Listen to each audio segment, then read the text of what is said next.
만나는 시간 나우 함께하고 계십니다. 이번에는 국제뉴스 속에 등장하는 인물에 대해서 전격 해부해보는 시간이죠. 뉴스를 움직이는 인물 후.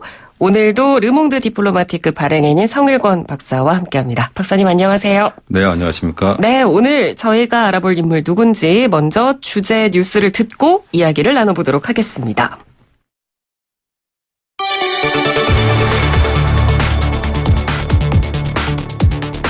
미국의 국방 외교 등 주요 기밀 문서를 대거 폭로한 뒤 오랜 기간 도피 생활을 해온 줄리언 어산지가 최근 영국 경찰에 의해 체포됐습니다. 줄리언 어산지는 지난 2012년 영국 대법원의 송환 결정에 반발하며 영국 런던 에콰도르 대사관으로 피신, 정치적 망명 신청 후 줄곧 에콰도르 대사관에 머물러 왔는데요. 최근 에콰도르 정부의 태도 변화로 어산지는 결국 7년간의 망명 생활을 끝내게 됐죠. 뉴스를 움직이는 인물 후, 오늘 알아볼 인물은 인터넷 폭로 전문 사이트 위키리크스의 설립인인 줄리언 어산지입니다.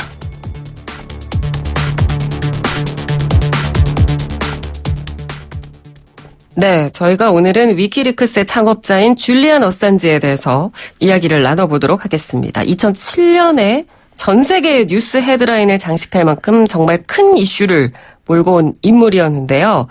이 당시에 미군이 이라크 상공에서 민간인을 사살하는 동영상을 인터넷에 폭로해서 굉장히 큰 논란이 됐었죠. 네, 그렇죠. 어산지 하면 미국의 위선을 낱낱이 벗긴 폭로의 달인 또는 고발의 달인이라고 할 수 있어요. 네. 가장 파급력이 컸던 폭로는 조금 전 말씀하신 2007년 이라크에서 미군 아파치 헬리콥터가 로이터 통신 기자를 포함해서 최소 9명의 민간인을 공격한 그런 장면이죠. 네. 이뿐만 아니라 또 파급력이 컸던 폭로는 2001년 9.11 테러에 대해서 57만여 개의 문자 메시지가 공개됐어요.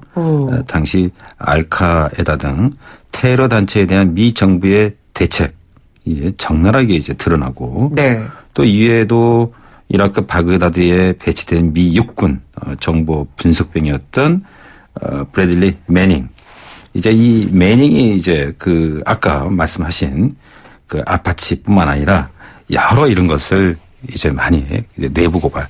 나중에 매닝은 체포돼서 네. 2년형을 받죠. 또 나중에 그 충격 때문인지는 모르겠지만 또 성전환 수술도 하고. 그래서 지명수배 와중에도 어산지는 아프가니스탄과 이라크와의 그런 미군의 활동에 대한 문건 네. 이런 것도 공개하기도 하고, 또 민간인 사망에 대한 정보, 오사마 빈 라덴 그 추적 등에 대한 어떤 미군의 어떤 정보 이런 것도 폭로를 하고, 네. 또 이란이 이라크 민병대를 측면 지원했다. 민감한 문제 이런 것도 폭로하고, 여하튼 미 정보기관으로서는 어산지가 눈에 가시 같은 존재했다고 할 수 있습니다. 네. 말씀해 주신 그 폭로 내용만 봐도 얼마나 미국 정부에서 굉장히 눈에 가시였을지가 짐작이 됩니다. 그럼 먼저 줄리안 어산지라는 인물에 대해서 본격적으로 알아보기 전에 위키리크스라는 이 웹사이트에 대해서도 한번 저희가 알아볼 필요가 있겠습니다. 줄리안 어산지가 설립한 폭로 전문 웹사이트죠. 그렇죠. 근데 어산지는 설립자 중에 대표적인 인물이에요. 네. 그래서 2006년에 위키리크스가 설립이 됐는데 1년도 안 돼서 120만 건 이상의 문서가 등록되었다고 그래요. 그래서 위키리크스 측에서는 그 조직의 설립자들이 어산지 이외에도 중국의 반체제 인사와 기자, 수학자, 그리고 중국, 미국, 호주, 남아프리카 공화국에서 활동하는 벤처기업 기술자들이라고 여러 명이 있다는 거죠. 밝히고 있지만 어산지 외에는 그다지 밝혀진 사람이 그렇게 없어요. 자세하게. 그래서 위키리크스는 스웨덴에 서버를 두고 있어요. 스웨덴에서는 개인의 익명성을 보호하는 강력한 그 헌법의 보호를 받을 수 있다고 해요. 그리고 어산지는 BBC와의 최근 인터뷰에서 네. 수많은 익명의 사람들이 참여해 집단 지성으로 이렇게 만들어지는 위키피디아 있지 않습니까? 위키백과. 네. 그런 데서 아이디어를 착안해서 위키리크스를 시작을 했다.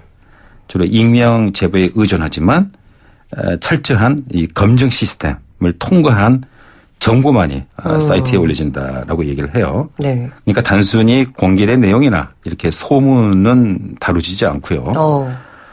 그리고 현재 보면 약 5명의 상근 직원, 네. 1,200명이 넘는 자원봉사자들. 자원봉사자 수가 굉장히 많네요. 그렇죠. 그들로부터 이제 기부금을 받는 거죠. 또 이분 또 이 1,200뿐만 아니라 수많은 세계 곳곳에서. 네. 근데 여기에 어산지 이외에 중국의 반체제 인사인 왕단, 또 미국의 철학자 노암 촘스키 이런 분들이 후원자 목록에 올라와 있어요. 근데 이제 노암 촘스키의 경우에는 자신이 페이스북에 위키리크스 모임에 스스로 지원한 관리자로 등록되는지를 몰랐다. 이런 말을 또 하기도 해요. 네. 그럼에도 불구하고 위키리크스는 2008년 이코노미스트가 주는 뉴 미디어 어워드라든가 또 2009년에는 국제 엠니스트로부터 또 미디어상을 받고요. 또 더 타임즈는 2010년 올해의 인물로 이렇게 어산지를 선정하기도 했어요. 네. 그러니까 세계 각국 정부의 공공의 적이다라고 불릴 정도로 많은 비밀들을 지금까지 위키리크스에서 폭로를 해왔고, 그리고 줄리언 어산지가 다음 목표는 누구다 이런 발언도 굉장히 서슴지 않아서 줄리언 어산지의 입에 세계가 주목하는 그런 상황들이 연출된 적도 굉장히 많았죠. 네, 그렇죠. 흔히 외교 전문은 작성 후에 수십 년이 지나서 이제 비밀로서 효력이 사라진 뒤에 이제 공개되는 게 원칙이잖아요. 네. 근데 하지만 생산된 지 얼마 되지 않은 각국의 외교 전문들이 다량으로 폭로되고 또 이에 따라 미국뿐 아니라 중국, 한국, 일본, 프랑스, 유럽, 아랍 등 각국의 지도자들이 외교적 망신을 당하는 거죠. 네. 그러니까 폭로될 때마다 그렇죠. 혹시 우리 이름이 올라와 있을까? 긴장할 수밖에 없죠. 네. 그래서 한국에도 위키리크스의 그 폭로의 불똥이 떨어졌어요. 그래서 아시는 바와 같이 지난 이명박 대통령, 네. 이명박 대통령의 친형 이상득 전 국회 부의장이 당시에 2008년 그러니까 버시바우 대사, 미국 대사를 만나서 네. 이제 얘기를 한 모양이에요. 이 대통령에 대해서 뼛속까지 친일이다. 네. 라고 말을 했고 또 버시바우 대사 이제 미국 대사들은 이렇게 본국에 자기네들이 만났던 주요 인물들에 대해서 이렇게 기록을 해서 보고를 하는 네. 다 외교관들 그렇게 하잖아요. 그렇게 하죠. 네. 그래서 박근혜 대통령에 대해서도 한국의 라스푸틴인 최태민과 연관되어 있고 최태민은 박근혜의 인격 형성기 동안 뭔가 마음을 완벽하게 통제했다라는 또 그런 문건들이 이때 공개가 돼요. 그것은 뭐냐면 1966년부터 2010년까지의 미국의 외교 전문이 한국 문건뿐만 아니라 해서 이렇게 수십만 건이 네. 폭로되면서 같이 섞여 나온 거죠. 또 그러다 보니까 이런 민감한 문제 그러나 또 한편으로는 또 긍정적인 것도 있어요. 네. 2010년 12월 그 티니지 혁명부터 시작해서 2011년 절정을 맞은 아랍의 봄. 이때 위키리크스의 역할이 아주 대단했어요. 그랬죠. 네. 그래서 위키리크스의 혁명이라고도 평가받기도 했어요. 네. 그리고 실제로 이 미국 정치권을 들었다 놨다 한 폭로 내용도 있었잖아요. 네. 어떤 게 있었나요? 지금도 현재 진행형이죠. 이 트럼프 대통령에 관련된 거예요. 그래서 위키리크스는 지난 미국 대선이었던 2016년 7월 민주당 전국위원회 내부에서 오간 이메일 네. 해킹자로 19,000여 건을 공개를 하는데 이메일에는 당시에 이제 힐러리 전 장관 이제 나중에 후보로 나서잖아요. 네. 경선 맞수였던 버니 샌더스 상원은 대단히 진보적인 정치인이잖아요. 네. 샌더스를 희롱하고 또 힐러리가 이 유리하게 경선 관리를 했다. 그러니까 민주당 내부의 어떤 불협화음으로 이어지는 거죠. 이런 것들이. 그렇죠. 또 뿐만 아니라 이때 이제 트럼프가 관련돼요. 네. 이 트럼프 대통령이 당시에 이제 위키리크스를 난 너무 사랑한다라고 얘기를 하는데 이 당시에 러시아 스캔들하고 연련된 거죠. 네. 이제 뭐냐면 러시아 정보기관이 트럼프 대통령의 대선 승리를 돕기 위해서 민주당 이메일을 해킹하고 이것을 위키리크스에 전달했다는 이 당국의 미 그 CIA 이제 수사 결과가 나중에 이어지는 거죠. 네. 트럼프는 계속 부인을 하죠. 이게 트럼프 대통령이 대선 기간에 러시아와 내통했다. 이거 좀 큰 문제이지 않습니까? 그렇죠. 그러니까 현재까지도 현재 진행형이죠. 어산지가 만일에 이제 다 잡혔단 말이에요. 이제 트럼프 어떻게 할 거예요? 그러니까 트럼프가 그렇죠. 이 체포 소식을 듣고 네. 난 위키리크스에 대해서 아는 바가 전혀 없다. 내 알 바가 아니다.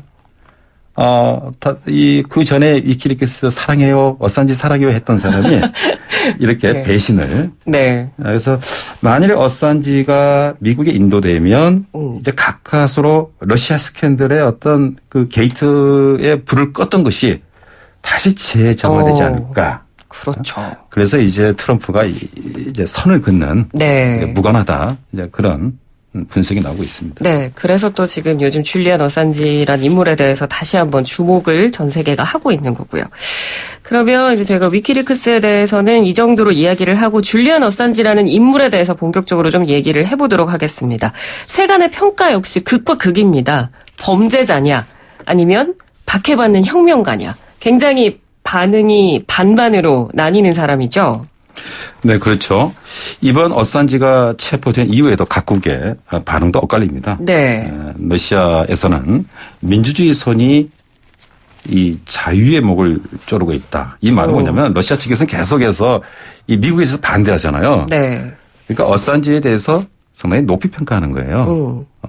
그리고 또 그 전에 미국의 내부 고발자죠. 지금 현재 감옥에 있는 에드워드 스노든은 언론의 자유에 참 어두운 순간이 다가오고 있다. 반면에 또 이탈리아 이런 데서는 부당하게 자유를 박탈당했다. 그에게 자유를 줘라. 또 영국에서는 영웅이 아니다. 수년간 진실을 도피해왔다. 네. 뭐 이렇게 반응을 보이고 있고요. 그래서 찬성하는 쪽에서는 더 투명한 사회를 만들기 위해서 어산지가 고난의 십자가를 진 메시아다. 언론 자유에 해부를 주고 있다. 네. 라고 얘기를 하고 있고요. 네. 반대하는 쪽에서는 무분별한 철부지다. 권력에게 불타는 저널리스트이다. 이렇게 얘기를 하고 있어요. 미국의 극우주의자들은 위키리크스를 알카에다와 같은 테러 조직처럼 다뤄야 한다. 라고 또 이렇게 얘기하기도 하고 있어요. 네. 그래서 네. 제 개인적인 그렇습니다. 개인적인 의견을 굳이 얘기한다면 네. 어산지 행위에 대해서 그냥 폭로라는 말로 이렇게 단언하는 것은 어울리지 않는다라고 생각해요. 네. 또 이 폭로라는 이렇게 라벨링을 붙이면 위키리크스의 본질을 흐리는 좀 일종의 교묘한 어떤 수사법일 수도 있지 않을까. 그래서 이거 뭐 옐로우 페이퍼가 아니잖아요. 그래서 그렇죠. 우리가 이렇게 폭로의 달인이라고 하는데 이렇게 되면은 내부 고발자들 네.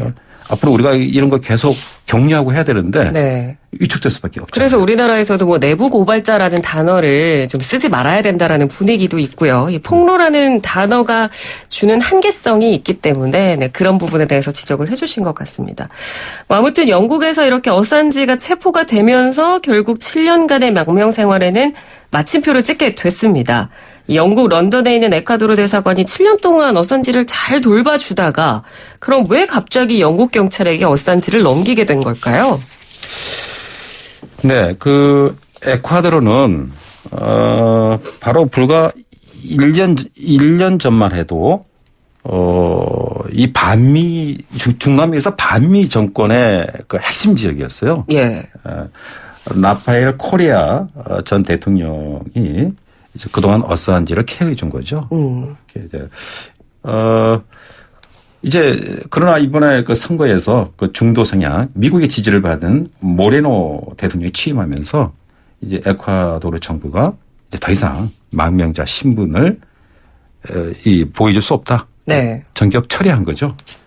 그러다 보니까 이제 어산지가 영국 경찰의 졸지에 이제 체포되고 말았는데 사실은 미국의 압력이 많이 작용을 한 거죠. 그렇군요. 여기까지도 미국의 압력이 작용했다고 볼 수 있을 것 같습니다. 자, 오늘은 요즘 계속 국제 뉴스에서 이슈가 되고 있는 인물 어산지에 대해서 저희가 전격적으로 한번 분석을 해봤습니다. 오늘 말씀 여기까지 듣겠습니다. 고맙습니다. 네, 감사합니다. 네, 지금까지 르몽드 디플로마티크 발행인 성일건 박사와 함께 이야기 나눴습니다.